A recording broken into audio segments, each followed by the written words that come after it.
حقيقة جلسة شاكر محظور دلوقتي يوم 25 أغسطس، وهل تم التجديد ليه قبل كده فعلا في جلسة 20 أغسطس ولا لأ؟ هقول لك.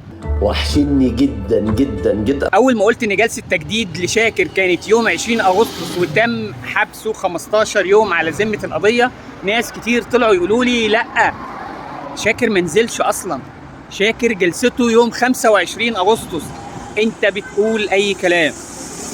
فعشان أكد لكم بس إن أنا عندي هنا ما بقولش أي كلام، فعايز أقول لكم القضية المهمة لشاكر غسيل الأموال والحاجات اللي لقوها معاه اللي خد فيها إخلاء سبيل والمحتوى، صح؟ يوم 25 تجديد حبس شاكر في قضية الحاجات اللي لقوها معاه اللي هو خد اوريدي فيها إخلاء سبيل بكفالة.